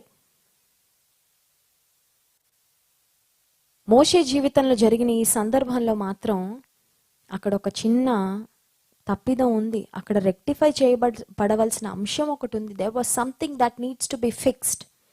అందుకని సిప్పోరా పోతే పోన్లే, ఏం జరుగుతుందో చూద్దాం, ఏదన్నా జరిగిన తర్వాత ఆలోచించుకుందాం అని ఆలస్యం చేయలేదు, తాత్సారం చేయలేదు. వెంటనే I want to do what ever needs to be done అని షీ టుక్ యాక్షన్. వెంటనే పని చేసింది. తన కుమారునికి సున్నతి చేసింది. సున్నతి చేసిన తరువాత దేవుడు అంతటా ఆయన అతనిని విడిచెను అనే మాట వాక్యంలో మనం చూస్తాం. ఆశీర్వాదాలు పొందుకోవడానికి ఏం చేయాలో అది చేయాలి, శాపాలు పోగొట్టుకోవడానికి కూడా ఏం చేయాలో అది చేయాలి. కొన్నిసార్లు మనం ఏమంటూ ఉంటామంటే, అన్నీ నా భర్త చేతిలోనే ఉన్నాయండి, నా చేతిలో ఏముంది? కొంతమంది స్త్రీలు నాకు చెప్తూ ఉంటారు, అమ్మా నా భర్త నా మాట అస్సలు తీసుకోడమ్మా, మంచి చెప్పినా వినడు, చెడు చెప్పినా వినడు, ఆయనకి ఏం తోచితే అదే చేస్తాడు. నాకు ఇంట్లో నేను ఒక కేవలం ఒక మనిషిగా అలా బ్రతికున్నాను తప్ప నా మాటకు విలువ ఉండదు, నా ఆలోచనలకు విలువ ఉండదు, నా సలహాలు తీసుకోడు, నన్ను కన్సిడర్ కూడా చేయడు నా భర్త అనే స్త్రీలు కూడా చాలా మంది ఉన్నారు. నీవు చేయలేనివి చాలా ఉండొచ్చు, కానీ నీవు చేయగలిగింది కూడా ఏదో ఒకటి ఉంటుందమ్మా. సిప్పోరా నా భర్తే చేయాలి సున్నతి అని ఆగలేదు. నా భర్తకి సజెషన్ ఇద్దాం, ఐడియా ఇద్దాం, అతను ఏం చేస్తాడో చూద్దాం అనుకోలేదు. I want to do what ever needs to be done, I will do it, అంతే. దేవుని ఉగ్రత నా భర్త మీదకి రగులుకోకుండా, దేవుని శాపం మా ఇంటి మీదకి రాకుండా, మా ఇంట్లో ఒక శవం కనబడకుండా మేమందరం క్షేమంగా ఉండాలంటే నేను ఏమి చేయాలో అది నేను చేస్తాను. ఒక మాట చెప్పమంటారా? మనం ఏమి చేయలేకపోయినా మనం ఖచ్చితంగా ప్రార్థన చేయగలం. హల్లెలూయా. ప్రార్థించే స్త్రీలముగా మనం ఖచ్చితంగా ఉండగలం. ప్రార్థన పరిస్థితులను మారుస్తుంది. కొన్నిసార్లు నీకు నిస్సహాయంగా అనిపించవచ్చు, కొన్నిసార్లు చికాకు రావచ్చు పరిస్థితులు చూసి. నా భర్త నా మాట వినడు, పట్టించుకోడు, అన్ని తప్పుడు నిర్ణయాలే, అన్ని పొరపాట్లే, మా ఇంటి పరువు పోతుంది, మా ప్రతిష్ట పోతూ ఉంది, మేము దుఃఖంలో ఉండడానికి, నష్టంలో ఉండడానికి, కష్టంలో ఉండడానికి నా భర్తే కారణం అమ్మా. కొంతమంది వేదన పడుతూ ఉంటారు. అయితే నువ్వు ప్రార్థన చేయగలవమ్మా. పరిస్థితులు మార్చడం నీ వల్ల కాకపోవచ్చు, పరిస్థితులు మార్చడం నీ తరం కాకపోవచ్చు, కానీ ప్రార్థించడం నీ వల్ల అవుతుందిగా. దేవుని సన్నిధిలో మొరపెట్టడం నువ్వు చేయగలవు కదా, దేవుని సన్నిధిలో అంగలార్పు నువ్వు చేయగలవు కదా. పనులు ఎలా చేయాలో, ఎప్పుడు చేయాలో దేవుడు చేస్తాడు. అందుకే ఓ దైవజనుడు అన్నాడు, మనం పని చేస్తే మనమే పని చేస్తామంట, మనం ప్రార్థన చేస్తే దేవుడు పని చేస్తాడంట. హల్లెలూయా. పనులు చేయాలి, కానీ కొన్నిసార్లు నిస్సహాయ పరిస్థితుల్లోకి వెళ్ళిపోయి ఇక నా చేతుల్లో ఏమీ లేదు అనిపించినప్పుడు నువ్వేం చేయగలవు? ఖచ్చితంగా ప్రార్థన చేయగలవు, ఖచ్చితంగా అంగలార్చగలవు. నువ్వు చేయగలిగింది ఏదో నువ్వు చేయి. సిప్పోరా గ్రహించింది, నేను చేయగలను, ఇది నా కుమారునికి సున్నతి నేను చేయగలను, and I will do it. I will not wait for my husband. నా భర్త చేసేదాకా ఆగడం నేను ఆగను. ఒక మంచి పని, ఒక సరి అయిన పని, ఒక దైవ చిత్తానుసారమైన పని, దేవుని ఉగ్రత రాకుండా ఉండడానికి నేనేం చేయగలను అది నేను ఇమ్మీడియట్గా చేస్తాను. ఇందాక చెప్పాను కదా, ఒక నీటితో నింపబడిన పాత్రకు కింద ఒక హోల్ ఉంటే ఎంత నీరు పోసినా అది బయటకు వెళ్ళిపోతూనే ఉంటుంది. బహుశా నీ ఇంట్లో ఆశీర్వాదాలు వస్తున్నాయి, ప్రవాహంలాగా. కానీ ఎక్కడో ఏదో ఉంది, ఏదో లోటు ఉంది, ఏదో కొరత ఉంది. There is something that is lacking, there is something that needs to be fixed. అది ఫిక్స్ చేయబడకపోతే ఎన్ని ఆశీర్వాదాలు వచ్చినా అవన్నీ బూడిదలో పోసిన పన్నీర్లా వెళ్ళిపోతానే ఉంటాయి, నేలపాలైపోతానే ఉంటాయి. ఆ సమస్య ఏంటో నీవు గ్రహించగలుగుతున్నా? ఆ సునిశ్చితమైన జ్ఞానం ఉందా? Do you have that wisdom? Wisdom from above, పైనుండి వచ్చే జ్ఞానం అని యాకోబు పత్రికలో యాకోబు భక్తుడు చాలా చక్కగా రాశాడు. లోక సంబంధమైన జ్ఞానం ఒక రకమైతే లోక సంబంధమైన జ్ఞానాన్ని దయ్యాల జ్ఞానం అన్నాడు.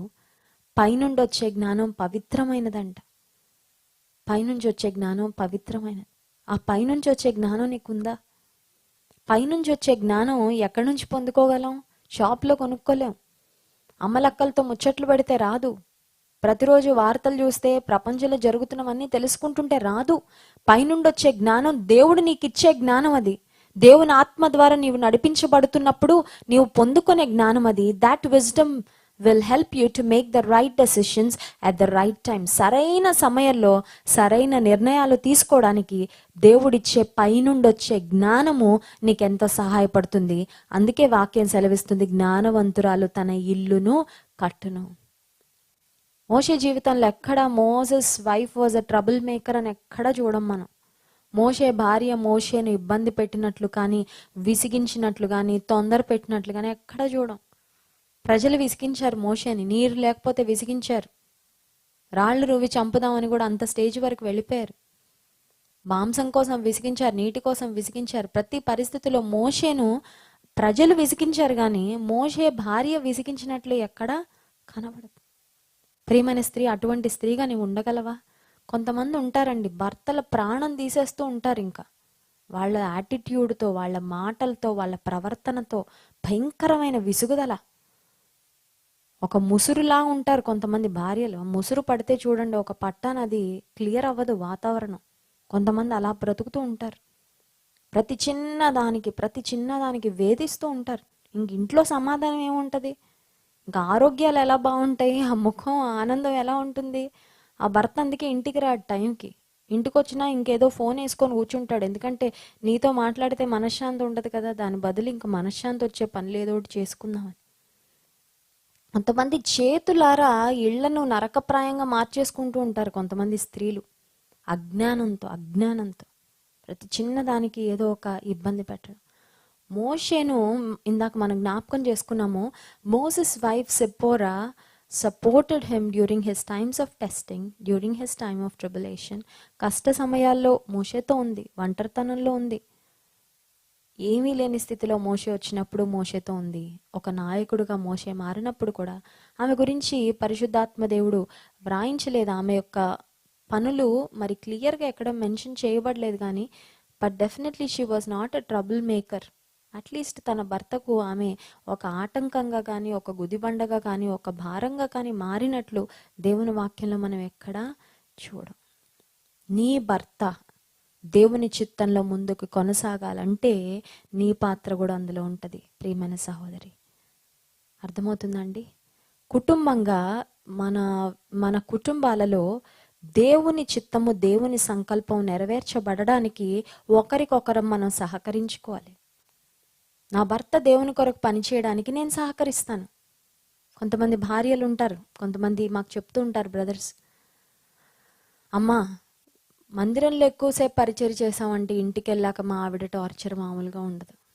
మందిరానికి వెళ్ళి ఎందుకో అస్తమానం పరిచయం చేస్తారు, అక్కడ ఇంకెవరో చేస్తారులే, అక్కడ చైర్లు ఇంకెవరో ఎత్తుతారులే, అక్కడ ఆ పని ఇంకెవరో చేస్తారులే అని మా భార్య నన్ను ఎప్పుడు వెనక్కి లాగుతూ ఉంటుంది.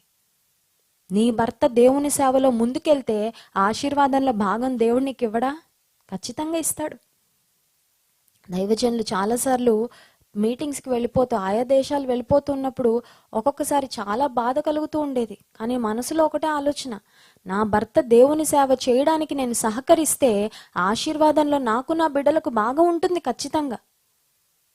ఇంట్లోనే భర్త ఉండాలి, కళ్ళ ముందే భర్త ఉండాలి అని కోరుకొని స్త్రీ ఎవరు ఉండరు. అనేక వందల వేల మైళ్ళు దేవుని కొరకు ప్రయాణాలు చేసి వెళ్తూ ఉన్నప్పుడు, ఎంతో ప్రయాసపడుతున్నప్పుడు ఆరోగ్యం కొన్నిసార్లు పాడైపోతూ, కొన్నిసార్లు విశ్రాంతి తీసుకోలేక ఆహారపు అలవాట్లు, ఒక్కొక్క ప్రాంతంలో ఒక్కొక్క వాతావరణం, భయంకరంగా దేవుని కొరకు శ్రమ పడుతూ ఉన్నప్పుడు నేను ఎప్పుడు విసుక్కోలేదండి. దేవుని కొరకు ప్రయాస పడుతున్నారు, ఆ ప్రయాసకు నేను సహకరించాలి తప్ప నేను ఎప్పుడు వెనక్కి లాగకూడదు. ప్రియమైన సహోదరి, దేవుని చిత్తములో కుటుంబంగా మీరు ముందుకు వెళ్ళడానికి నువ్వు సహకరించే స్త్రీగా ఉన్నావా, నువ్వు నిరాకరించే స్త్రీగా ఉన్నావా? నువ్వు ప్రోత్సాహకరమైన స్త్రీగా ఉన్నావా, లేకపోతే వెనకకు లాగే స్త్రీగా ఉన్నావా?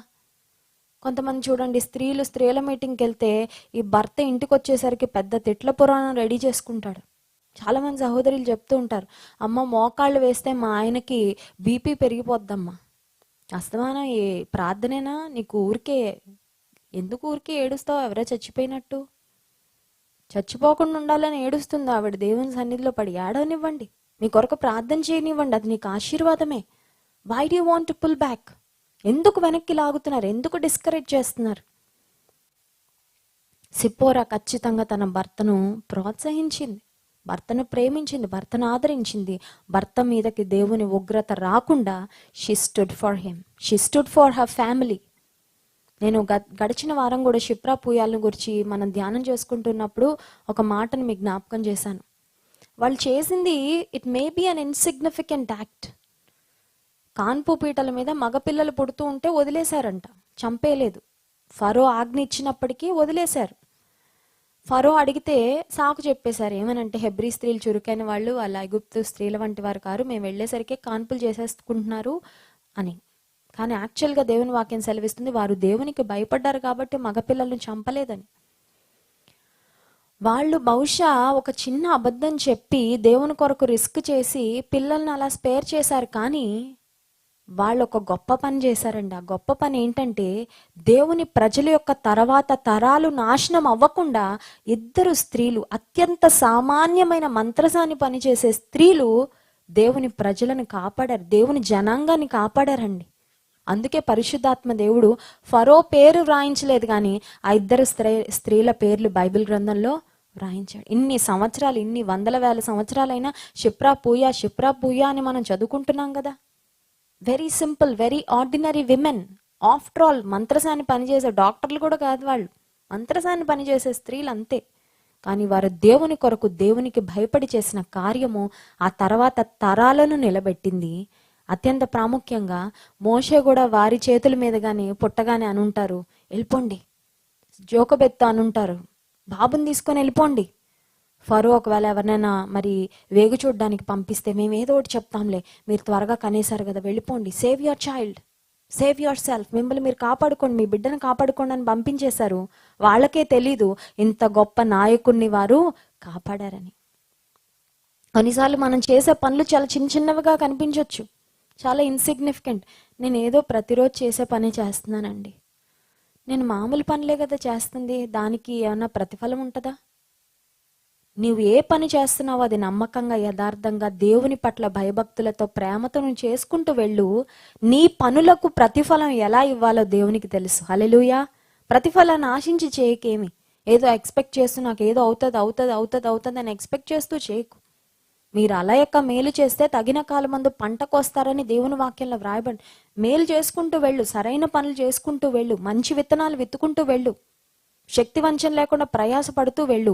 నీ ప్రయాసకు ఎప్పుడు ఎలా ప్రతిఫలం ఇవ్వాలో దేవుడికి తెలుసు, ఆయన ఇస్తాడు ఖచ్చితంగా. కనుక సిప్పోరాను దేవుడు మోషేకు భారీగా ఇచ్చినందుకు ఖచ్చితంగా ఆమె తన స్థానానికి న్యాయాన్ని చేకూర్చింది. ప్రియమైన స్త్రీ, నిన్ను ఏ వ్యక్తికి భార్యగా దేవుడిచ్చాడో, ఏ బిడ్డలకు తల్లిగా ఇచ్చాడు, ఏ ఇంటికి కోడలిగా పంపించాడో, ఏ ప్రాంతంలో ఏ స్థానంలో నేను నిలబెట్టాడో ఆ స్థానానికి నీవు న్యాయం చేయాలి. నేను బాగానే ఉన్నానులే, నేను బాగుంటే చాలు అనుకోవడం కాదు. నిన్ను ఎక్కడ పెట్టాడో, నిన్ను ఏ కుటుంబంలో పెట్టాడో వారి క్షేమాన్ని గూర్చి నా బాధ్యత నీకు ఉంది. You have a responsibility, you have a responsibility. ఇంకా బైబిల్ గ్రంథంలో చాలా మంది స్త్రీలు ఉన్నారండి, వారందరి జీవితాల్లో ఎన్నో ఆణిముత్యాలు ఉన్నాయి. వాటన్నిటి మనం ధ్యానం చేయబోతున్నాం. But I want to remind you again, everything might not be in your hands. Most of the things in your life may be out of your control. నా జీవితంలో ఏం జరుగుతున్నా నాకు సంబంధం లేదండి. నా భర్త ఎలా చెప్తే అలాగే, నా అత్తమామలు ఎలా చెప్తే చేయాలి. I have no option. Maybe ఆ పరిస్థితిలో మీరు ఉండొచ్చు, కానీ నీవు చేయాల్సింది ఉంది. నీవు చేయగలిగింది ఉంది, నీ పాత్ర కూడా ఉంది, నీవు చేయవలసిన కార్యాలు కూడా ఉన్నాయి. సిప్పోరా చేసిన మిగతా పనులు ఏవి పరిశుద్ధాత్మ దేవుడు ప్రస్తావించలేదు, కానీ but this little act that she did was a very very significant one. ఆమె చేసిన ఈ కార్యం మాత్రం ఖచ్చితంగా చాలా ప్రాముఖ్యమైన కార్యం. ఎందుకంటే వారు ఒక ఉన్నతమైన మహోన్నతమైన పని చేయడానికి కంకణం కట్టుకొని వెళ్తున్నారు. దారిలో దేవుని ఉగ్రత మోషే మీద రగిలినప్పుడు ఈ ఒక్క సామాన్యమైన బలహీన ఘటమైన ఈ సిప్పోరా చేసిన పని తన భర్త ప్రాణాన్ని కాపాడింది, తన కుటుంబాన్ని క్షేమంగా ఉంచింది. ప్రియమైన స్త్రీని బలహీనమైన ఘట్టం అనుకుంటున్నావా? బహుశా మనం బలహీనమైన ఘట్టాలమే, అయితే మనం సేవిస్తుంది బలమైన దేవుణ్ణి. హల్లెలూయా. బలమైన దేవుణ్ణి సేవించే బలహీనమైన ఘట్టాలం. We are weak, we are emotional. ఖచ్చితంగా పొరపాట్లు చేస్తాం, మిస్టేక్స్ చేస్తాం. అయ్యో ఎందుకు ఇలా అన్నానా, అయ్యో ఎందుకు ఇలా చేశానా, అలా చేయకుండా ఉండాల్సిందే. డెఫినెట్గా మన లైఫ్లో రిగ్రెట్స్ ఉంటాయి. కానీ నీవు బలమైన దేవుని కలిగి ఉన్నావు కాబట్టి నీవెన్నో బలమైన కార్యాలు ఖచ్చితంగా చేయగలవు. నన్ను బలపరచువాని అందే నేను సమస్తమును చేయగలను. సిప్పోరా ఏ విధంగా స్టెప్ అప్ అయ్యి తన కుటుంబం కొరకు నిలబడిందో, మనం కూడా మన కుటుంబాల కొరకు మనల్ని దేవుడు ఎక్కడ ఉంచాడో అక్కడ మన పనిని మనం బాధ్యత నిర్వర్తించి దేవుని మహింపరచడానికి, దేవుని ఉగ్రత, దేవుని కోపం మన కుటుంబాల మీద రగలకుండా మరి విజ్ఞాపన ప్రార్థన చేసే వరంగా, కన్నీటి ప్రార్థన చేసే వరంగా దేవుని సన్నిధిలో మనల్ని మనం సిద్ధపరచుకుందాము. కళ్ళు మూసుకున్నట్లయితే ప్రార్థన చేసుకుందాం. మధ్యాహ్న కాల సమయంలో దేవుడు తన వాక్యం ద్వారా మనతో మాట్లాడాడు. దేవునికి ఒక్కసారి మనల్ని మనం సమర్పించుకుందామా ప్రభువా. సిప్పోరా ఏ విధంగా తన కుటుంబంలో ఒక బలమైన కార్యాన్ని చాలా త్వరగా చేసింది ప్రభువా, చురుకుగా చేసింది. నీ ఉద్దేశాలను గ్రహించిందామే. మేము కూడా మా జీవితాల్లో, మా కుటుంబాల్లో ప్రభువా, నీ కోపము, నీ ఉగ్రత, నీ శాపము మా మీద రగలకుండా మేమేం చేయాలి, మేము ఎలా అడ్డుపడాలో అయ్యా మా జ్ఞానం దయచే ప్రభా. మాకు జ్ఞాన హృదయము కలుగునట్లుగా చేయమని మోషే భక్తుడు ప్రార్థన చేసినట్లుగా అడుగుతున్నామయ్యా. జ్ఞాన హృదయం మాకు దయచేయండి. పైనుండి వచ్చే జ్ఞానముతో మా హృదయాలను, మా మనస్సులను నింపండి ప్రభువా. జ్ఞానవంతురాలు తన ఇల్లును కట్టునని నీ వాక్యంలో వ్రాయబడినట్లుగా అట్టి దైవికమైన జ్ఞానముతో మా హృదయాలను, మా మనస్సులను నీవు నింపుమని వేడుకుంటున్నానయ్యా. మేము కానీ మా కుటుంబాలు కానీ ఎవ్వరము నష్టపోకూడదయ్యా. నీవు ఇచ్చిన ఒక్క విలువైన జీవితాన్ని ఆఖరు దినం, ఆఖరు గడియ వరకు నీ మహిమ కొరకు మేము బ్రతకాలి ప్రభువా. ఎవరి జీవితాలు అర్ధాంతరంగా ముగిసిపోకూడదయ్యా. ఎవరు కష్టాల్లో, నష్టాల్లో తమ స్వయంకృత అపరాధాల వల్ల ఇరుక్కుపోకూడదు ప్రభా. సహాయం చేయండి. మా బిడ్డలను దర్శించు, మా భర్తలను దర్శించు, మా కుటుంబాలను దర్శించు, మా సంఘాలను దర్శించు. పరిశుద్ధ ప్రేమ కలిగిన తండ్రి, గొప్ప దేవానికి స్తోత్రాలు. ఉదయకాల సమయంలో నీ వాక్యం ద్వారా మీరు మాతో మాట్లాడినందుకు వందనాలు తండ్రి. సిప్పోరా జీవితం నుండి అనేకమైన పాఠాలు మీరు మాకు నేర్పించారు. భర్త యొక్క మంచి సమయాల్లోనే కాదు, కానీ కష్ట సమయాల్లో, క్లిష్ట సమయాల్లో, ఒంటరి సమయాల్లో కూడా భర్తను ఏ విధంగా ఆదరించిందో మీరు మా జ్ఞాపకం చేశారు ప్రభా. మేము కూడా అదే విధంగా నాయన మా భర్తలకు మేము లోబడి ఉండడానికి, వారిని ఎలా గౌరవించాలో, వారిని ఎలా సన్మానించాలో ప్రతి స్త్రీకి నేర్పించమని వేడుకున్నాను. మెడ వంచని స్వభావం నాయన ఏ స్త్రీలు కలిగి ఉండి కుటుంబాలను నరకప్రాయంగా మార్చుకుంటున్నారు, మనశ్శాంతి లేక ఉన్న చిన్న జీవితంలో కలహాలతో, ఈగోలతో నాయన మనశ్శాంతిని కోల్పోతూ ఎప్పుడు గొడవలతో, గందరగోళాలతో బిడ్డల్ని ఇబ్బంది పెడుతూ బ్రతుకుతున్నారు. ఆ స్త్రీలకు జ్ఞానోదయాన్ని కలుగచేయండి. నీ వాక్యానికి విధేయత చూపించే హృదయాన్ని ఇవ్వండి ప్రభా. చక్కని నీ పట్ల ప్రేమతో మా హృదయాలను నింపండి, మా మనసులను మార్చండి తండ్రి. నీ పోలిక, నీ స్వారూప్యత మాకు దయచే ప్రభా. ఆనాడు ఐగుప్తుకు వెళ్తున్న మార్గంలో మోషే మీదకి నీ కోపం రగిలినప్పుడు సిప్పోరా ఎంతో చక్కగా జ్ఞానముతో నాయన ఒక చక్కని కార్యం చేయడం ద్వారా మోషేను నీవు విడిచిపెట్టావు ప్రభా. మోషే ప్రాణాన్ని నీవు విడిచిపెట్టావు, ప్రాణాన్ని నీవు నాశనం చేయలేదు తండ్రి. మేము కూడా మా కుటుంబాల్లో నష్టాలు రాకమునిపే మేల్కోవడానికి సహాయం చేయ ప్రభా. కష్టాల ఊబిలో మేము చిక్కుకొనక మునిపే తండ్రి మేమేం చేయాలో, మేమేమి చేయగలమో అది మేము చేయడానికి సహాయం చేయండి ప్రభా. నీ కృప మాకు అనుగ్రహించు. నీ కృప లేకపోతే మేము బ్రతకలేం తండ్రి. నీ కృప లేకపోతే, నీ దయ లేకపోతే అయ్యా ఈ లోకంలో మేము జీవించలేం ప్రభువా. నీవే సహాయం చేయండి. కరోనా వైరస్తో బాధపడుతున్న వారిని జ్ఞాపకం చేసుకోండి. కోవిడ్-19 వచ్చి ఎంతమంది నాయన పాజిటివ్ వచ్చి ఇబ్బంది పడుతున్నారు. గొప్ప ధైర్యముతో వారి హృదయాలను నింపండి. ఇప్పుడే వారిని స్వస్థపరచమని వేడుకుంటున్నాను ప్రభా. స్వస్థత నీకు శీఘ్రముగా లభించునని వాగ్దానం చేశావు. నీ వాగ్దానాలు నెరవేర్చమని వేడుకున్నాను. నీ వాగ్దానాలు సత్యమైనవి, నిత్యమైనవి కనుక స్తోత్రాలు ప్రభా. ప్రజలను జ్ఞాపకం చేసుకోండి. ఎంతమంది నాయన మరి బ్రీతింగ్ ప్రాబ్లంతో సఫర్ అవుతున్నారు, వెంటిలేటర్స్ మీద ఉన్నారు, నాయన ఆక్సిజన్ సపోర్ట్ మీద ఉన్నారు, వారందరినీ కూడా ప్రత్యేకంగా జ్ఞాపకం చేసుకోండి. ఆ బాడీలో సాచురేషన్ లెవెల్స్ అన్నీ మంచిగా నాయన 95 అబౌవ్ రీచ్ అవ్వడానికి సహాయం చేయండి ప్రభా. హాస్పిటల్స్లో ఉన్న వారు త్వరగా డిశ్చార్జ్ అవ్వడానికి సహాయం చేయండి. ట్రీట్ చేస్తున్న డాక్టర్స్ను, నర్సెస్ను, వారందరి మెడికల్ స్టాఫ్ అందరినీ కూడా దీవించండి ప్రభా. మెడికల్ హెల్ప్ దొరకక నాయన ఎవరు చనిపోకుండా తండ్రి నీవు సహాయం చేయ ప్రభా. భర్తలను, భార్యలను, తల్లులను, తండ్రులను పోగొట్టుకొని నాయన ఎంతమంది వేదనలో, దుఃఖ సాగరంలో మునిగిపోయి ఉన్నారో వారిని నీవు ఆదరించమని వేడుకుంటున్నాను ప్రభా. నాన్న వారి కుటుంబీకులను పోగొట్టుకున్న వారు ఆ లోటును తీర్చుతండి, సహాయం చేయ ప్రభా. ఆయా రకాలైన సమస్యలతో, వ్యాధులతో ఉన్న వారిని జ్ఞాపకం చేసుకొని, మనశ్శాంతి లేక నిద్ర పట్టక నాయన ఇబ్బంది పడుతున్న వారిని జ్ఞాపకం చేసుకొని, ఎంతమంది చింతలతో, భారాలతో, దిగుళ్లతో ఉన్నారో ప్రభా. నీ భారము యెహోవా మీద మోపను, ఆయన నమ్ముకొను, ఆయనని ఆదుకొనునని వాగ్దానం చేశావు అయ్యా. భారాలు మా మీద వేసుకుంటే మా భారాలు మమ్మల్ని ముంచేస్తాయి, కానీ మా భారాలు నీ మీద వేస్తే మమ్మల్ని తేలిక చేస్తానన్నావు ప్రభా. నీకు స్తోత్రాలు. ఎంతమంది మానసికంగా స్ట్రెస్ ఫీల్ అవుతూ ప్రెషర్లో ఉన్నారు ప్రభా. వారి కుటుంబీకుల కొరకు చింతిస్తూ నాయన భవిష్యత్తు ఎలా ఉంటుందో అని బాధపడుతున్నారు. వారి హృదయాలలో గొప్ప నెమ్మదిని కలుగచే ప్రభా. మా భారమంతా నీ మీద వేస్తున్నామయ్యా.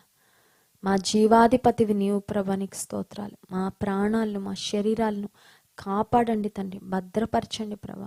సహాయం చేయమని వేడుకుంటున్నాను ఆయన. నీ కనికరం చూపించమని వేడుకుంటున్నాను ప్రభా. సమయంలో ఆర్థిక సంబంధమైన ఇబ్బందులతో వారిని కూడా జ్ఞాపకం చేసుకోండి. జాబ్స్ పోగొట్టుకున్న వారిని జ్ఞాపకం చేసుకోండి. అప్పుల్లో ఉన్న వారిని జ్ఞాపకం చేసుకోండి. హాస్పిటల్లో బిల్స్ కట్టలేక ఇబ్బందులు పడుతున్న వారిని జ్ఞాపకం చేసుకోండి ప్రభా. నీ సహాయమును వారికి అందించండి అయ్యా. ఆదుకొనమని వేడుకుంటున్నాను ప్రభా. కృప చూపించండి. భయంకరమైన వార్తలు మేము వింటున్నాం, భయంకరమైన నాయన పరిస్థితులు మేము ఉంటున్నాం ప్రభా. మా నిరీక్షణ నీవే, మా ధైర్యం నీవే ప్రభా. నిన్నే చూస్తున్నాము తండ్రి. నూతన కృపలతో ప్రతి ఒక్కరిని నింపండి ప్రభా. కష్టాలు వచ్చినా, కష్టాలు మమ్మల్ని విడిచిపెట్టే దేవుడో కాదయ్యా. గాలి తుఫాన్లు చెలరేగినప్పుడు వాటిని అణచివేసిన దేవుడో ప్రభా. నీవు స్తోత్రాలు. మా సమస్యలను నీవు ఆజ్ఞాపించు ప్రభా. Lord, command that our problems would go away in your mighty name. నీ శక్తి కలిగిన నామములో ప్రతి సమస్య, ప్రతి వ్యాధి, ప్రతి బాధను పటాపంచలు చేయమని వేడుకుంటున్నాను ప్రభా. సహాయం చేయండి. కానీ ఆపత్కాలమును నమ్ముకొన దగిన సహాయకుడు అన్నావు ప్రభా. నీకు స్తోత్రం. నీ తోడును నాయన ఇబ్బందికరమైన పరిస్థితిలో ఉన్న వారు ఇంకెక్కువగా ఎక్స్పీరియన్స్ చేయడానికి తండ్రి నీవు సహాయం చేయమని వేడుకుంటున్నాను. మరొకసారి నీ వాక్యం ద్వారా మాతో మాట్లాడినందుకు వందనాలు తండ్రి. విన్న వాక్యాన్ని మా హృదయాల్లో భద్రపరచుకోవడానికి, మంచి నేలను పడిన విత్తనం వల్ల నీ వాక్యం మా జీవితాల్లో ఫలించడానికి సహాయం చేయమని మహిమ, ఘనత, ప్రభావములు మీకే చెల్లిస్తూ నీ రాకడ కొరకు, రాజ్యం కొరకు మమ్మల్ని సిద్ధపరచు. ఎప్పుడు నీ రాకడ వచ్చినా నాయన మేము సిద్ధపడి ఉండినట్లు సహాయం చేయమని యేసు నామమున ప్రార్థించి స్తుతించి దీన మనసుతో అడిగి వేడుకుంటున్నాం తండ్రి. ఆమేన్.